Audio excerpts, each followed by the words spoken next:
Hello friends, welcome back to my channel. हाजिर हूँ एक नई लव स्टोरी लेकर। तो चलिए वीडियो को स्टार्ट करते हैं।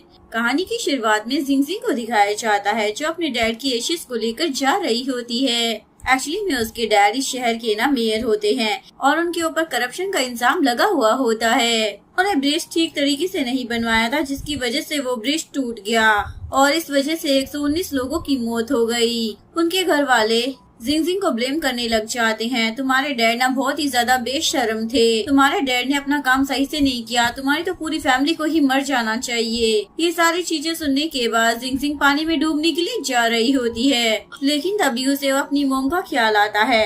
एक्चुअली में उसके डैड की मौत के बाद उसकी पूरी फैमिली सड़क पर आ चुकी थी। इवन उसके घर को भी सील कर दिया गया था। ये सब देखकर उसकी मोम शॉक में कोमा में ही चली जाती है और डॉक्टर ने जिंगजिंग को बताया होता है अगर अपनी मोम का इलाज करवाना चाहती हो तो तुम्हें 20,000 युआन पे करने पड़ेंगे। जिंगजिंग डिसाइड करती है मुझे अपनी मोम के लिए स्ट्रॉन्ग बनना ही होगा, मैं ऐसे मर नहीं सकती हूँ। जिसके बाद वो एक जगह पर वेट्रेस का काम करने लग जाती है और इसके बाद जैसे ही वो वाइन सर्व करने के लिए जाती है तो उसके सारे पुराने क्लासमेट उसे देखते ही उसका मजाक उड़ाने लग जाते हैं। ये तो वही फेमस मेयर की बेटी है ना, इसे क्या हो गया, ये यहाँ पर वेट्रेस का काम क्यों कर रही है।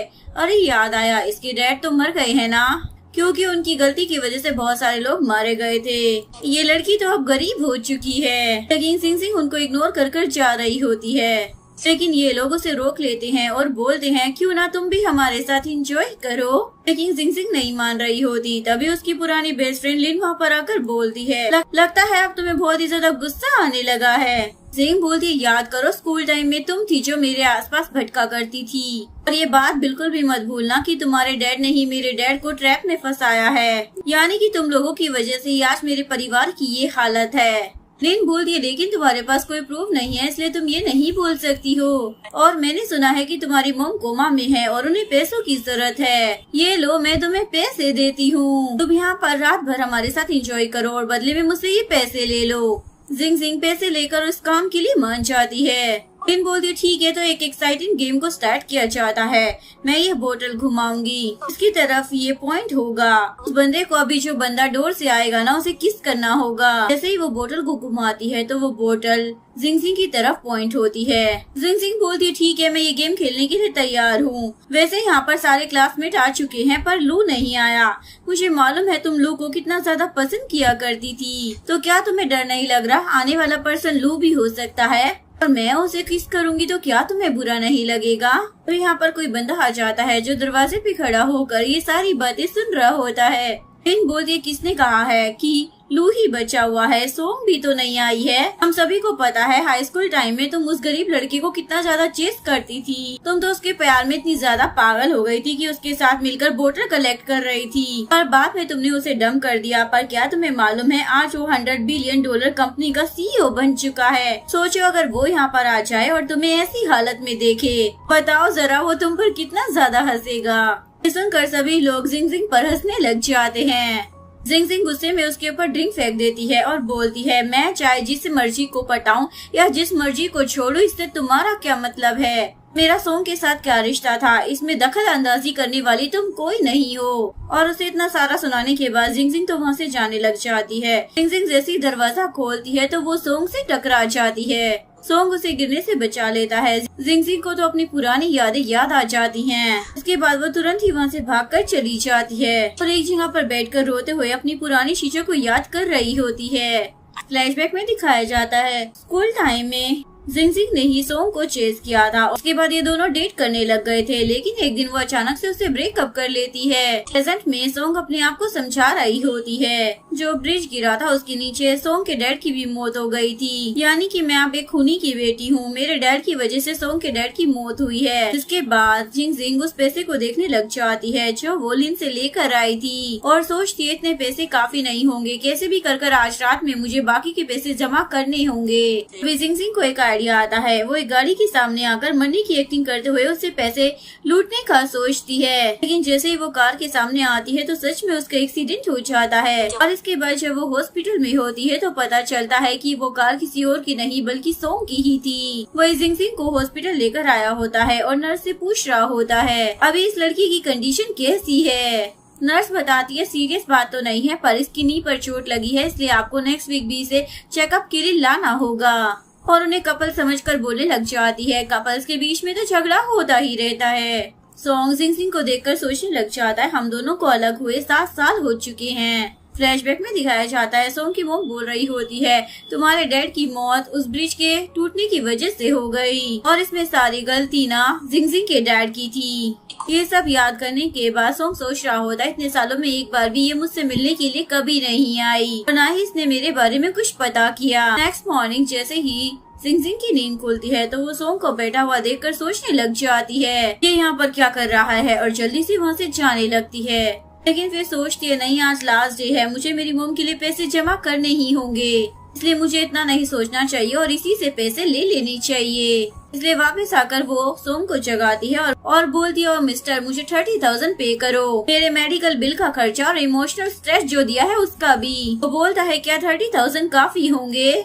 उसके बाद वो तुरंत ही उसे 30,000 पे कर देता है और बोलता है जो कार एक्सीडेंट हुआ था ना उसके बारे में मेरा लॉयर तुमसे बात करेगा। ये बोलकर वो तो वहाँ से चला जाता है। जिंगजिंग सोचती है अब इसका क्या मतलब था। तभी उसे सॉन्ग के लॉयर की कॉल आ जाती है और उसे बताता है मिस्टर सॉन्ग ने आपके ऊपर ब्लैकमेलिंग का केस ठोका है, इसलिए तुम्हें उसकी कार डैमेज करने के लिए 1 लाख रुपए देने होंगे और अगर तुम पैसे पे नहीं करोगी ना तो तुम्हें जेल जाना पड़ेगा। जिंगजिंग बोलती है मैं कोई पैसे नहीं देने वाली हूँ, उल्टा उसने ही मुझे ब्लैकमेल किया था। सॉन्ग का लॉयर उसे इस बारे में सब कुछ बता रहा होता है। जिंगजिंग बोलती है मुझे मिस्टर सॉन्ग से मिलना है, उनसे बोलो कि मैं प्रेग्नेंट हूँ। अगर 10 मिनट में वो बंदा मुझसे मिलने के लिए यहाँ पर नहीं आया ना तो उसे इसकी भारी कीमत चुकानी पड़ेगी। रिसेप्शन जैसे ही ये बात मिस्टर सॉन्ग को बताती है तो वो तुरंत ही आने के लिए हाँ बोल देता है। उसके बाद स्टाफ उसे वहाँ से लेकर जाने लगती है। ये देखकर सभी एम्प्लॉय बातें करने लग जाते हैं। लास्ट टाइम भी एक लड़की आई थी जो मिस्टर सॉन्ग के बच्चे की मॉम बनने की एक्टिंग कर रही थी। अब तो उसे धक्के मारकर निकाल दिया गया था, पर इस लड़की को तो अंदर बुला लिया गया है। कहीं ये बात सच तो नहीं है कि ये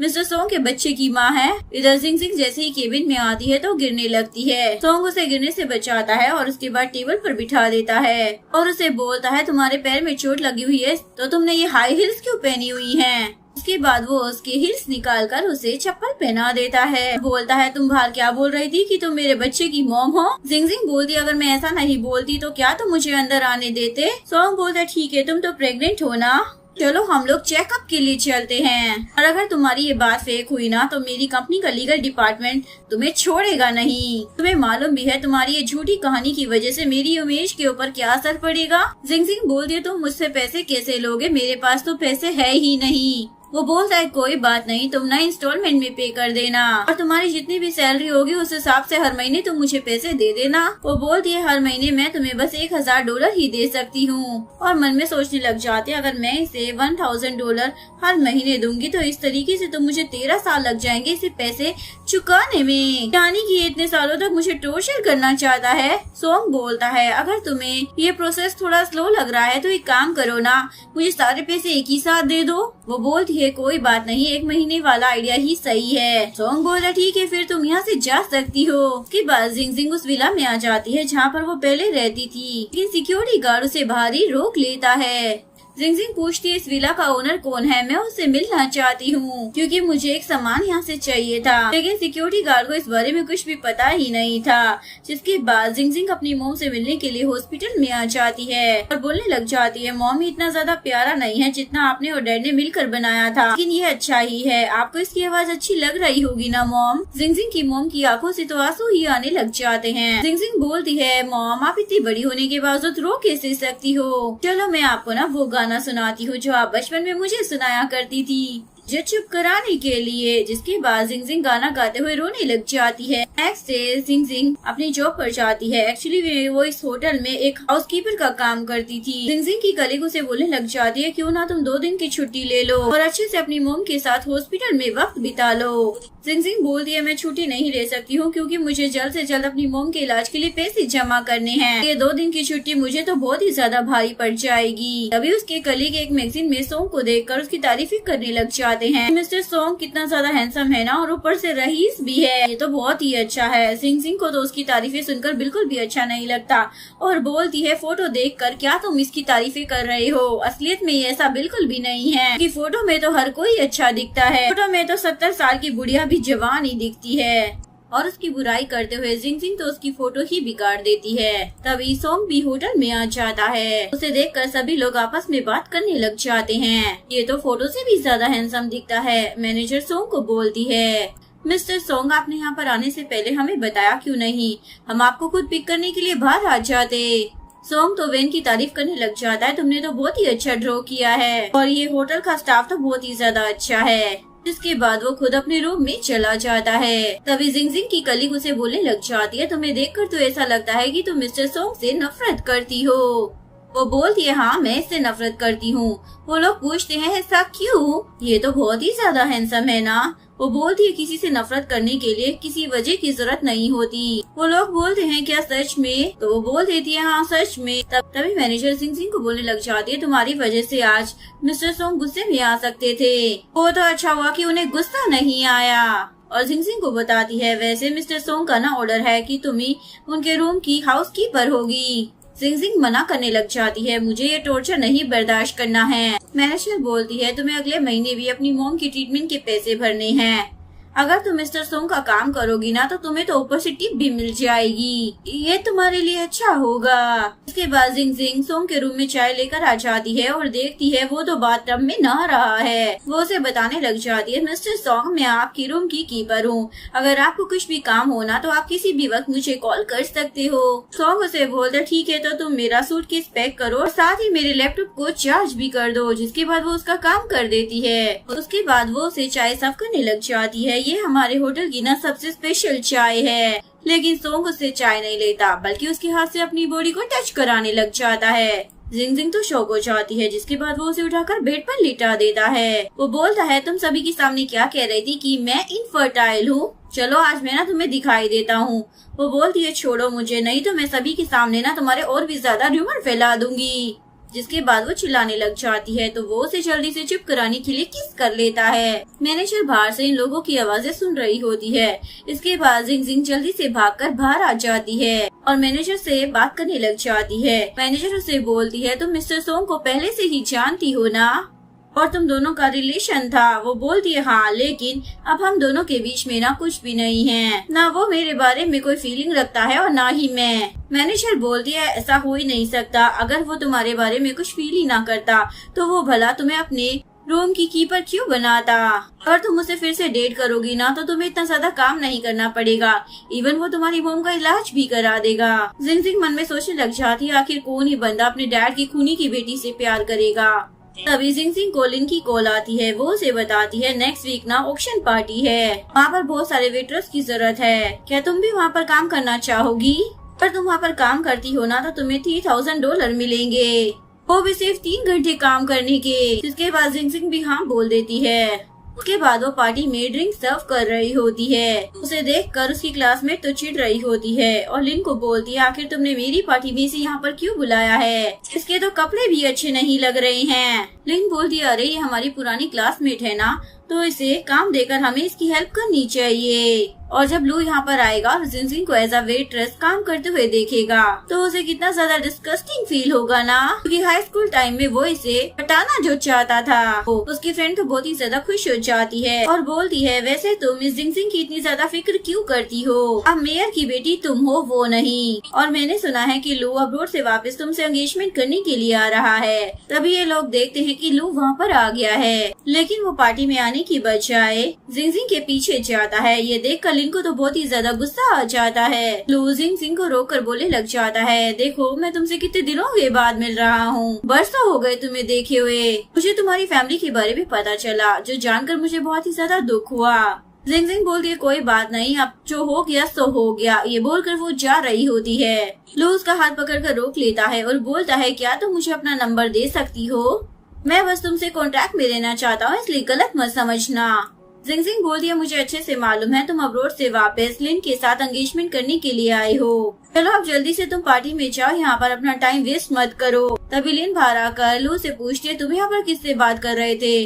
लू बोलता है, अपनी एक फ्रेंड से। इसके बाद वो अपना हाथ छुड़वाकर अंदर चला जाता है। लिन को तो बहुत ही ज्यादा गुस्सा आ जाता है, ये जिंग की बच्ची कितनी ज्यादा शातिर है, इतनी बुरी हालत में भी ये लड़कों को फंसाना नहीं छोड़ती। उसके बाद वो गार्ड को एक काम देती है। वो गार्ड जिंगजिंग को आकर बताता है, यहाँ पर वाइन खत्म हो गए हैं, इसलिए आपको मेरे साथ चलना होगा लेने के लिए। इसके बाद जैसे ही दोनों लिफ्ट में जा रहे होते हैं तो वो गार्ड तो जिंगजिंग को बेहोश ही कर देता है। इधर ऑक्शन पार्टी स्टार्ट हो जाती है और एक नेकलेस के ऊपर बिडिंग लगने वाली होती है। तो सॉन्ग सबसे ज्यादा की बोली लगाकर यानी कि 800 मिलियन देकर इस नेकलेस को खरीद लेता है। यहाँ पर जिंगजिंग कोल्ड स्टोर रूम में बंद होती है। उसकी हालत बहुत ही ज्यादा खराब हो रही होती है। तभी लिन आकर उसे बताती है, मैंने ही तुम्हें यहाँ पर बंद करवाया है वे मजाक खाने के लिए। तुम्हारी हिम्मत भी कैसे हो गई लू को पटाने की। अपने भेजे में भात घुसा लो, दोबारा ना लू के करीब जाने के बारे में सोचना भी मत। ये तुम्हारे लिए आखिरी वार्निंग थी। बोलकर वो वहाँ से जा रही होती है। तभी जिंगजिंग उसके सर पर कांच की बोतल से हिट कर देती है। इसके बाद वो वहाँ से बाहर भाग जाती है। सॉन्ग भी जिंगजिंग को ढूंढ रहा होता है। तभी उसे जिंगजिंग दिख जाती है, इसलिए वो उसे उठाकर अपने घर लेकर आ जाता है। जिंगजिंग पूरी तरीके से ठंडी हो चुकी होती है। सॉन्ग अपनी शर्ट उतारकर उसके पास लेटकर उसे गर्मी देने लग जाता है। सुबह होते ही जैसे ही सॉन्ग की नींद खुलती है तो वो अपने रूम से बाहर आ जाता है और अपनी मेड को बोलता है, तुम जिंगजिंग का ध्यान रखना और उसके लिए एक अच्छा सा सूप बना कर लेकर आओ। इधर सॉन्ग ने वो नेकलेस जिंगजिंग के लिए ही खरीदा होता है। तो सोच रहा होता है उसे ना मून कितना ज्यादा पसंद है। मैं तो सोच रहा हूँ कि इस दुनिया के सारे मून लाकर उसके कदमों में रख दूं। इधर जिंगजिंग की जैसे ही नींद खुलती है तो उसे सामने मून वाली पेंटिंग दिखती है। इसके बाद जैसे ही वो रूम से बाहर आने लग जाती है तो मेरू से बोलती है, आप अंदर ही आराम करो, हम मिस्टर सोंग को बता देते हैं कि आपको होश आ गया है। जिसके बाद वो पूछती है, क्या ये मिस्टर सोंग का घर है? और मन में सोचने लग जाती है, मैंने तो सोचा भी नहीं था कि सोंग अपने घर को इस तरीके से सजाएगा। और बोलती है, कोई बात नहीं, मिस्टर सोंग को बताने की कोई जरूरत नहीं है, वैसे भी अब मैं अपने घर जा रही हूँ। जिसके बाद वो जल्दी से यहाँ से चली जाती है। सोंग भी उसे ऊपर से जाते हुए देख रहा होता है और मन में सोचता है, लगता है इसे मेरा ये अंदाज पसंद नहीं आया। नेक्स्ट डे जिंगजिंग जब अपनी जॉब पर होती है तो वहाँ पर उसकी मॉम भी आ जाती है। वो बोलती है, लिन ने तुम्हारे साथ जो किया था ना वो तो बस मजाक था। तो वैसे भी तुम तो अपना बदला ले चुकी हो ना, तो तुम ऐसे प्रिटेंड करना जैसे कि कुछ हुआ ही नहीं था। और तुम सोंग को हमारे खिलाफ प्लीज कुछ गलत मत बोलना, क्योंकि ये प्रोजेक्ट ना हमारे लिए बहुत ही ज्यादा इम्पोर्टेंट है। वो हमारी कंपनी में इन्वेस्ट करने वाला है। जिंगजिंग बोलती है, आप लोगों को ऐसा क्यों लगता है कि सोंग मेरी वजह से आप लोगों के साथ बिजनेस डील नहीं करेगा? लिन ने आपको बताया नहीं है कि मैं 7 साल पहले ही सोंग को डंप कर चुकी हूँ? या फिर आपको भूलने की बीमारी हो गई है? वैसे आपको काम के टाइम पर आकर मुझे ऐसे डिस्टर्ब नहीं करना चाहिए था, इसलिए अब मैं यहाँ से जा रही हूँ। वैसे आपको ना अपने साथ अपनी बेटी को लाना चाहिए था मुझसे माफी मांगने के लिए, लेकिन आप उल्टा उसे समझाने की बजाय मुझे ही यहाँ पर समझाने के लिए आ गई हैं। मैं आपको बता दूं, आपकी बेटी की जो हरकतें हैं ना, उसकी वजह से आपके हस्बैंड की मेयर की पोजीशन जा सकती है। ये सब सुनाने के बाद जिंगजिंग वहाँ से चली जाती है। इनकी मॉम को तो उस पर बहुत ही ज्यादा गुस्सा आ रहा होता है।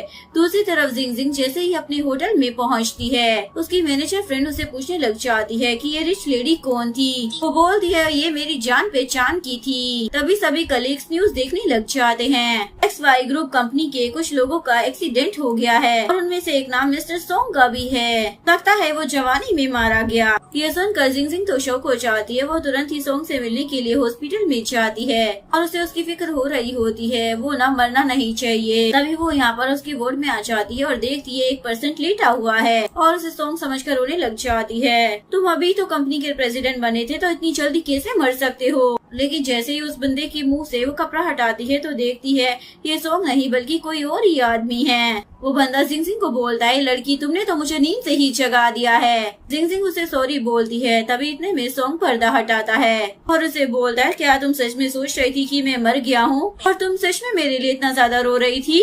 वो बोलती है, कौन भला तुम्हारे लिए रो रहा था? ये बताओ, ये तो तुम्हारा वार्ड था ना, तुम्हारी जगह यहाँ पर कोई और कैसे लेटा है? सोंग बताता है, इन अंकल की वजह से ही ना मेरी जान बची है, वरना जिनकी जगह मैं लेटा होता। अंकल बोलते हैं, तुम लोग आपस में बातें करो, मैं बाहर जाता हूँ। जिसके बाद वो चले जाते हैं। सोंग बोलने लग जाता है, मुझे तो मालूम ही नहीं था कि तुम मेरी इतनी ज्यादा फिक्र भी करती हो। जिंगजिंग बोलती है, किसने कहा तुम्हारी फिक्र हो रही थी मुझे? मैं तो देखने आई थी तुम मरे हो या नहीं। अगर तुम मर गए होते तो मुझे तुम्हारे पैसे वापस जो नहीं करने पड़ते। वो बोल रहा है, अच्छा ये बात है, फिर तो तुम्हारी उम्मीदों पर पानी फिर गया होगा ना, क्योंकि मैं तो जिंदा खड़ा हूँ। जिसके बाद वो उसे किस करने लग जाता है। जिंगजिंग उसे खुद से दूर कर देती है और गलती से उसकी चोट पर हाथ भी मार देती है। वो बोलता है, देखो तुम्हारी वजह से मुझे दर्द हो रहा है, इसलिए अब तुम्हें इसकी जिम्मेदारी लेनी ही पड़ेगी। बोलती है ठीक है, तो मैं बैंडेज चेंज कर देती हूँ। इसके बाद वो जैसे ही बैंडेज चेंज करने जाती है तो वो देखती है ये बंदा तो पूरी शर्ट खोलकर ही बैठ गया है। वो बोलती है ये क्या है, मैं ऐसे नहीं करने वाली, रुको जरा मैं नर्स को बुला देती हूँ। वो बोलता है अगर तुम मेरी बैंडेज चेंज करोगी ना तो मैं तुमसे कोई पैसे नहीं लूंगा, उसके बाद हमारा हिसाब बराबर हो जाएगा। जिंगजिंग तो बहुत ही ज्यादा खुश हो जाती है और उसकी बैंडेज चेंज करती है। वो बोलता है चलो अब मेरी ड्रेस पहनने में भी हेल्प कर दो, क्योंकि आज मुझे एक पार्टी में जाना है, और वैसे भी अब मैं अपना हाथ थोड़ी यूज कर पाऊंगा। जिंगजिंग बोलती है तुम क्या कहीं के प्रिंस हो जो तुम मुझे ऑर्डर दे रहे हो। वो बोलता है भूलो मत कि तुम ही मेरी रूम कीपर हो, अगर तुम मेरी हेल्प करोगी ना तो मैं बदले में तुम्हें 10,000 और दूंगा। इसके बाद वो तुरंत ही उसे शर्ट पहनाने लग जाती है और बोलती है देखो ये हमारी सर्विस का हिस्सा है, और उसे अपना फोन दिखाती है, मैंने तुम्हारी बातें रिकॉर्ड कर ली हैं, इसलिए तुम्हें मुझे पैसे देने पड़ेंगे।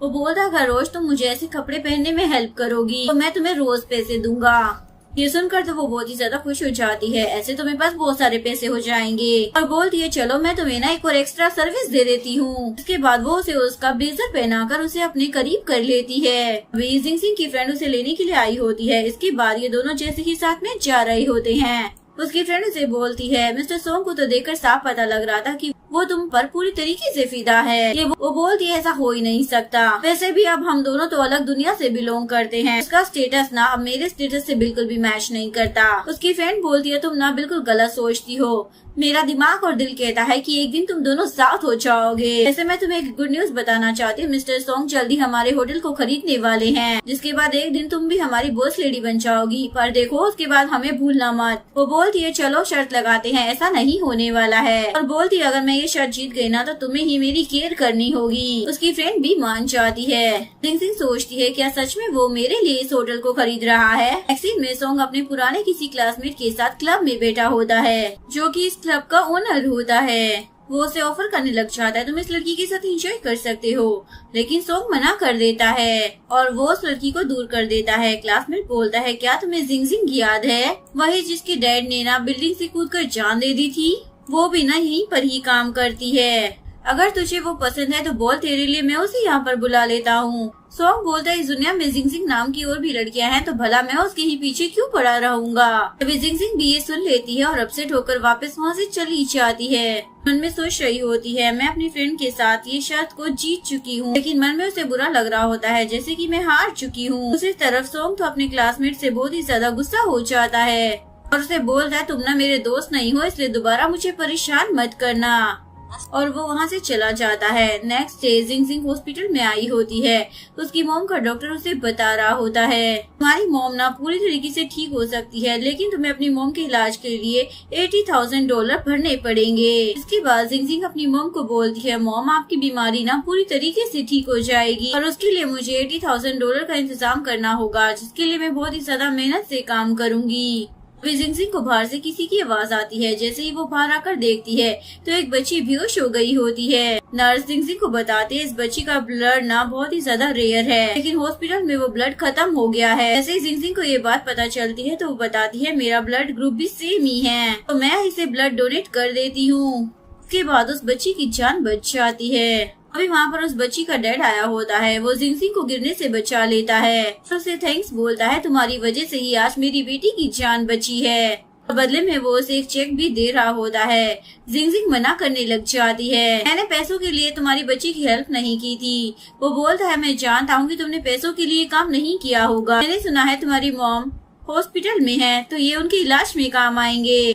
जिंगजिंग वो पैसे ले लेती है, लेकिन बोलती है मैं ये पैसे तुमसे उधार ले रही हूँ, एक दिन जब मेरे पास पैसे आ जाएंगे ना तो मैं तुम्हें ये सारे पैसे वापस लौटा दूंगी। वो बोलता है मैं तुम्हें पैसे उधार नहीं दे रहा हूँ। बोलती है अगर तुम मुझे उधार नहीं दोगे तो मैं इन पैसों को नहीं रख सकती हूँ। जिसके बाद वो आदमी मान जाता है। इसके बाद जिंगजिंग जब अपने काम पर होती है तो कोई बंदा उसके लिए बहुत सारे फूल भिजवा देता है। उसकी फ्रेंड उससे पूछने लग जाती है ये फूल तुम्हें किसने भेजे हैं, बताओ जरा तुम्हें कौन पटाना चाहता है। जिंगजिंग बताती है लास्ट टाइम जब मैं हॉस्पिटल में गई थी ना तो मैंने एक बच्ची को ब्लड डोनेट किया था, उसी के डैड ने मुझे फ्लावर्स भेजे हैं। उसकी फ्रेंड बोलती है लगता है कि बार में वो तुम्हारा दीवाना हो गया है। ऐसा तो नहीं है कि वो अपनी बच्ची के लिए खून का इंतजाम कर रहा है तुम्हें पटाने की कोशिश कर बोलती है अगर वो खून के लिए कर भी रहा है तो क्या हुआ, वैसे भी मुझे अपनी मोम के लिए भी पैसों की जरूरत है। है, मेरे लिए फिलहाल सबसे ज्यादा इम्पोर्टेंट है मुझे अपनी मोम की जान बचानी है। इसके बाद वो कहीं और वेट्रेस की जॉब करने के लिए गई होती है। तभी वहाँ पर उसे सोंग की मोम मिल जाती है, जो वहाँ पर अपना प्राइवेट रूम ढूंढ नहीं पा रही होती क्योंकि वो अंधी होती है। तो जिंग जिंग सोंग की मोम की हेल्प करती है उन्हें उनके रूम तक पहुँचाने में। यहाँ पर सोंग की मोम के सारे रिश्तेदार आए होते हैं, इवन उनकी होने वाली बहू भी, और इस लड़की का नाम मिंग होता है।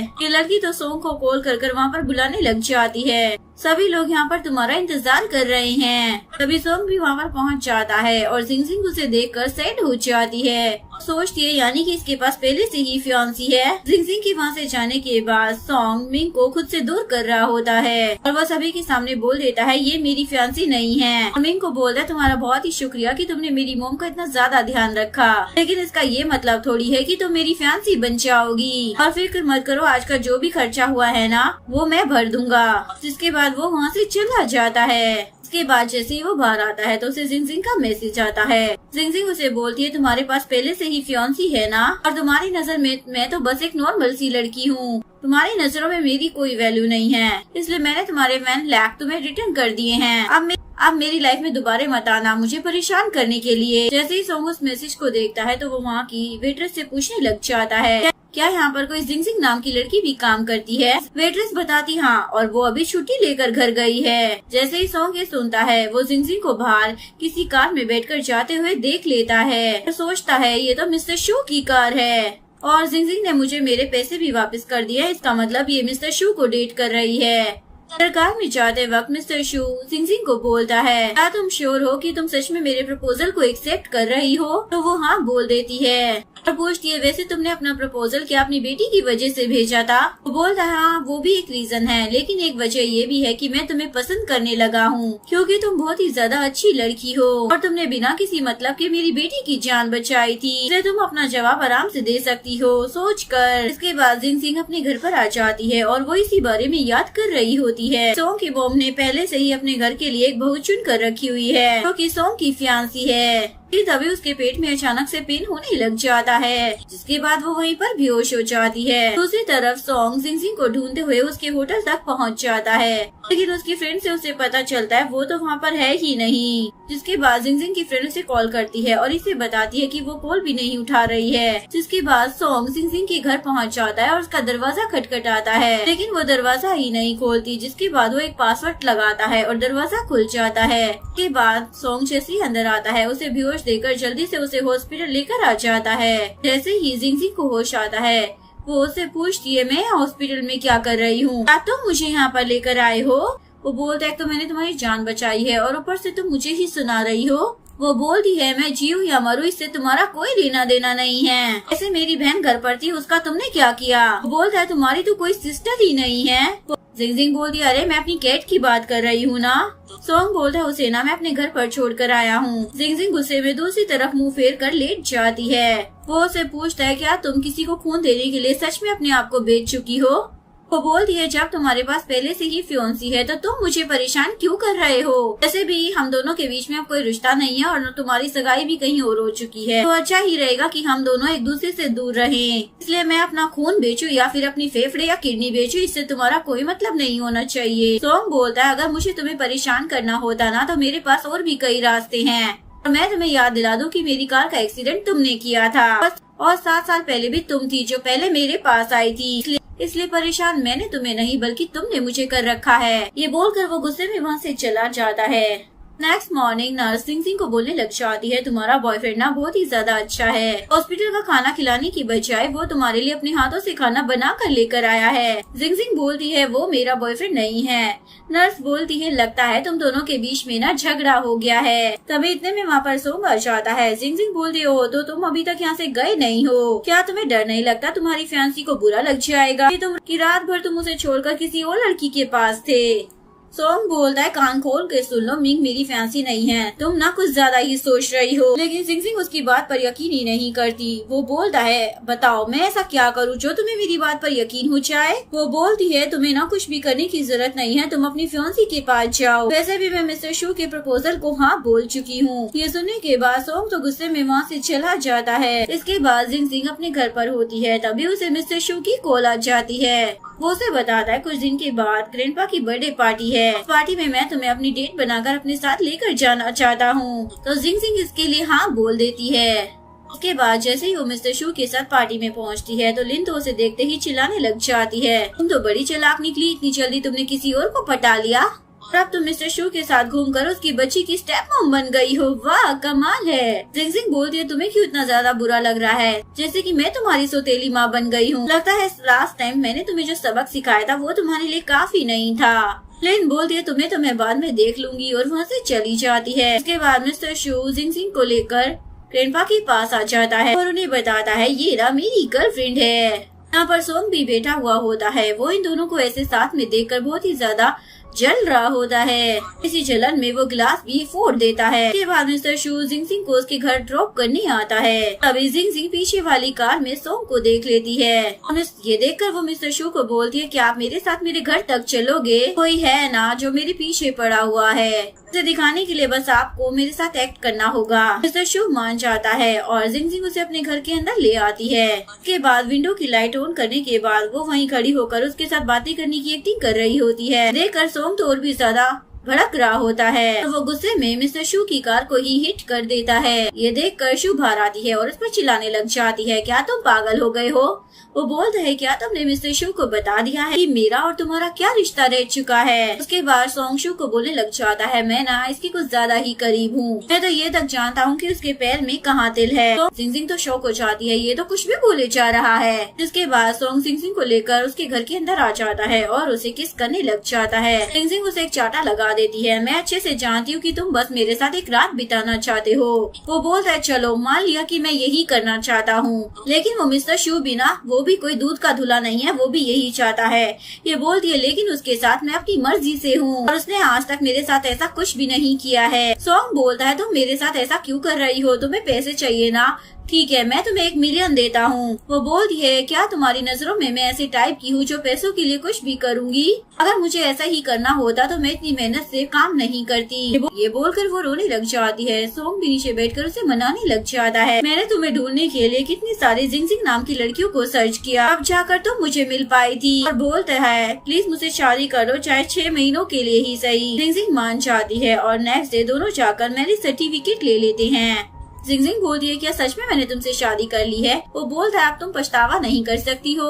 वो बोलती है, वैसे तो हमारी 6 महीने के लिए कॉन्ट्रैक्ट मैरिज है, लेकिन फिर भी मैं तुम्हें अपनी कंडीशन बताना चाहती हूँ। पहली शर्त ये है कि हम दोनों की शादी ना सीक्रेट रहेगी, ताकि हमें आगे चलकर कोई भी प्रॉब्लम ना हो। और दूसरा ये कि तुमने मुझसे प्रॉमिस किया है कि तुम मुझे पैसे देने वाले हो। तो हमारी शादी तो हो चुकी है, इसलिए बदले में कुछ पैसे तो तुम्हें अभी दे देनी चाहिए ना। मुझे अपनी मॉम की हॉस्पिटल बिल पे करना है। वो बोलता है, बस इतनी सी शर्त है, कमाल हो तुम तो। और बोलता है, 2 बिलियन जो मैंने तुम्हें देने का वादा किया है ना, वो तुम्हारा ब्राइड प्राइस है। ऑलरेडी मैंने अपने असिस्टेंट को बोलकर वो पैसे तुम्हारे अकाउंट में ट्रांसफर करवा दिए हैं। उसके बाद वो ब्राइड प्राइस के नाम पर उसे एक कार्ड भी देता है, फिर तुम जितना चाहो उतना ज्यादा पैसे उड़ा सकती हो। ये अनलिमिटेड वाला कार्ड है। साथ ही वो उसे कार की चाबी देता है और उसे बताता है, डिवोर्स के बाद मेरी कंपनी के आधे शेयर्स तुम्हारे हो जाएंगे। ये सुनकर जिंग मना करने लग जाती है, मुझे ये सब कुछ नहीं चाहिए। बोलता है, ये सब देकर मैं तुम्हें ये जताना चाहता हूँ कि मुझसे शादी करने के बाद ना तुम्हें किसी भी चीज की कमी नहीं होगी। एक्चुअली में इन दोनों की शादी हो रही होती है। उसके बाद दोनों किस कर रहे होते हैं। एक्चुअली में जिंग ये सपना देख रही होती है और वो सोंग के हाथ को पकड़कर किस कर रही होती है कि जैसे ही उसे होश आता है तो उसे बहुत ही ज्यादा शर्मिंदगी हो रही होती है। मैं ऐसा सपना कैसे देख सकती हूँ? फ्लैशबैक में दिखाया जाता है, जिंग सोंग के घर पर रहने के लिए आ गई होती है। मेड उसे नाइट ड्रेस ला कर देती है, मिस्टर सोंग ने ये स्पेशली आपके लिए प्रिपेयर करवाया है। सोंग नाइट ड्रेस पहनने के बाद सोचती है, इतना ज्यादा नर्वस क्यों हो रही हूँ? जैसे भी आज हमारी वेडिंग नाइट है। प्रेजेंट में सोंग से बोल रहा होता है, तुम तो बहुत ही ज्यादा नर्वस हो, क्या हुआ है? वो बोलती है, मैं नहीं हूँ, पर लगता है तुम जरूर हो। उसके बाद दोनों ही रोमांटिक नाइट स्पेंड करते हैं। नेक्स्ट मॉर्निंग जिंग जैसे ही वॉशरूम में आती है तो सोंग भी उसके पीछे आ जाता है और उसे बताता है, आज मैंने छुट्टी ली है और उसे टेबल के ऊपर बिठाकर उसे रिंग पहनाने लग जाता है। अब से तुम इसे हमेशा पहन कर रखना ताकि सभी को पता चले कि तुम शादीशुदा हो। इसके बाद जिंग अपनी मॉम से मिलने के लिए हॉस्पिटल में जाती है। और उन्हें सब कुछ बता रही होती है। मॉम, मैंने ना सोंग के साथ कॉन्ट्रैक्ट मैरिज की है और वो आपके इलाज का सारा खर्चा उठाएगा। इवन उसने मुझे बहुत सारे पैसे भी दिए हैं और वो मेरे साथ ना बहुत ही ज्यादा अच्छे से है। इसलिए मॉम जल्दी से आप ठीक हो जाओ। के बाद जिंगजिंग अपनी जॉब पर होती है। फिर सोंग को सामने से जाता हुआ देखकर जिंगजिंग की कलीग उसकी तारीफ करने लग जाती है कि कितना ज्यादा हैंडसम है ना, उसकी आंखें कितनी ज्यादा प्यारी है और लिप्स कितने ज्यादा गुलाबी हैं। जिंगजिंग को तो जलन होने लग जाती है। फिर जिंगजिंग को सोंग की कॉल आती है और वो उसे अपने रूम में बुला लेता है। वो बोलती है, देखो तुम लोगों के हैंडसम मैन ने फिर से मुझे बुला लिया है रूम में टॉर्चर करने के लिए। वो बोलती है, वो तो हमें बुलाता ही नहीं है, वरना हम तो खुशी से जाएं। इसके बाद वो रूम में आती है और सोंग से बोलती है, मिस्टर सोंग आपको कौन सी सर्विस चाहिए। वो पूछता है, क्या तुमने खाना खा लिया है। वो बोलती है, क्या तुमने इतना सारा खाना यहाँ पर छिपा कर रखा हुआ है। वो बोलता है, जल्दी से मुझे किस करो, फिर तुम्हें भी खाने को मिलेगा। उसके बाद ये दोनों फिर से रोमांटिक हो जाते हैं। जिंगजिंग बोलती है, अब तुमने किस ले ली है तो अब मैं खाना खा सकती हूँ ना। सोंग बोलता है, अब हमारी शादी हो चुकी है तो तुम्हें नहीं लगता तुम्हें मुझे किसी और नाम से बुलाना चाहिए। जिंगजिंग बोलती है, लेकिन अभी तो तुमने भी मुझे उस नाम से नहीं बुलाया है। जिसके बाद सोंग उसे वाइफ ही कहकर बुलाता है। तो जिंगजिंग भी उसे हबी कहकर बुलाने लग जाती है। इसके बाद दोनों ही बहुत ज्यादा शर्मा रहे होते हैं। इसके बाद जिंगजिंग को डॉक्टर की कॉल आती है, इसलिए वो तुरंत ही हॉस्पिटल पहुंचती है। उसकी मॉम का डॉक्टर बताता है, तुम्हारी मॉम के इलाज के लिए कबरोड से डॉक्टर आई है, ये आपकी मॉम का इलाज करेगी और इनका नाम सूजी है। एक्चुअली में ये और कोई नहीं बल्कि सोंग की बहन होती है। वो तो जिंगजिंग को देखकर बहुत ही ज्यादा खुश होने लग जाती है और उसे बताती है, तुम्हारी मॉम के ठीक होने के चांसेस ना बहुत ही ज्यादा हैं। जिंगजिंग भी खुश हो जाती है। जिसके बाद सूजी अपने भाई को कॉल करती है और उसे बोलती है, भाई मैं अच्छे तरीके से जानती हूँ कि आप जिंगजिंग को लाइक करते हो। ऐसे तो मॉम ने जो लड़की ढूंढी है ना मिंग, वो भी बहुत ज्यादा अच्छी है, लेकिन वो आपको पसंद नहीं है, इसलिए आपको अपनी पसंद की लड़की से ही शादी करनी चाहिए और मैं आपको सपोर्ट करूंगी।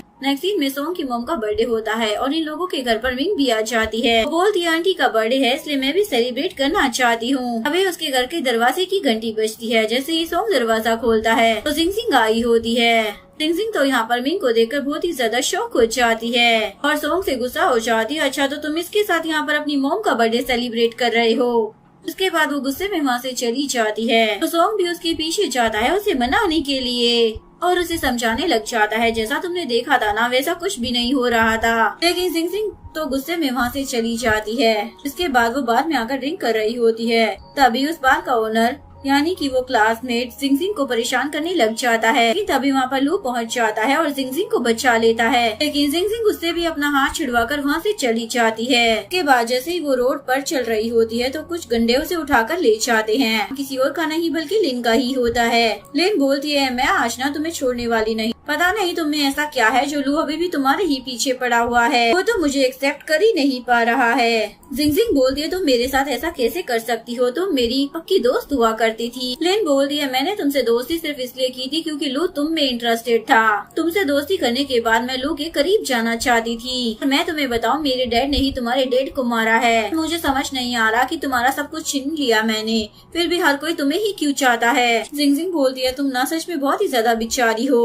आज तुमने अपने मुंह से ये कबूल कर ही लिया है कि मेरे डैड को मारने के पीछे भी तुम्हारे डैड का हाथ था। वो बोलती है, जान भी गई हो तो क्या हुआ, अब तुम बचने वाली थोड़ी हो, फिर अपने डैड के पास स्वर्ग सिधार जाओगी। तभी सोंग जिंगजिंग को ढूंढते हुए वहाँ पर पहुँच जाता है और वो लिन को बताता है, मैं तुम्हारे डैड के खिलाफ सारे एविडेंस पहले ही ढूंढ चुका था, तब तो पुलिस तुम्हारे डैड को अरेस्ट कर लेकर जा चुकी होगी। ये सुनकर लिन के तो होश ही उड़ जाते हैं। इधर सोंग जिंगजिंग को सारी चीजें क्लियर कर रहा होता है। 7 साल से मैं तुमसे दूर था तो क्या हुआ, मैं तुम्हारे डैड का नेम क्लियर करने में तुम्हारी हेल्प करना चाहता था। मैंने सारे एविडेंस ढूंढ लिए थे लिन के डैड के खिलाफ, पर मैं तो उनके खिलाफ कंप्लेन भी फाइल कर चुका हूँ कि उन सारी चीजों के पीछे लिन के डैड का हाथ था। उन्होंने ही तुम्हारे डैड को झूठे इल्जाम में फंसाया था। तुम्हारे डैड की वजह से वो ब्रिज नहीं गिरा था। मेरा मिंग के साथ भी कोई रिलेशन नहीं है जैसा कि तुम सोच रही हो। जिंगजिंग बोलती है, मैं हमेशा नाम से तुम्हारे साथ ही रहूंगी। इसके बाद वो उसे अपने साथ लेकर घर पर आ जाता है और अपनी मॉम से मिलवाता है, लेकिन मॉम इस रिश्ते को एक्सेप्ट नहीं करती। इसके डैड की वजह से तुम्हारे डैड मरे थे, भूल गए हो क्या।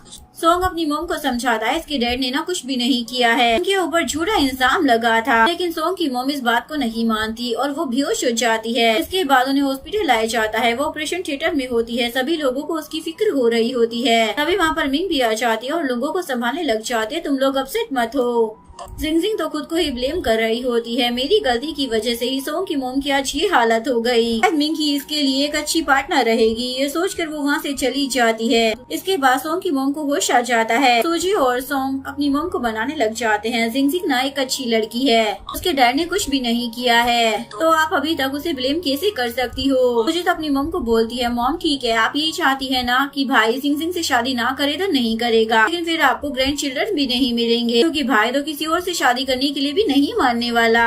ये सुनकर सोंग की मॉम खुश हो जाती है, क्या मेरा ग्रैंड चिल्ड्रन आने वाला है। उसके बाद वो मान जाती है और ये दोनों बाहर आकर खुश होने लग जाते हैं। मुझे बोल दिया, देखा भाई मैंने मॉम को मना लिया है।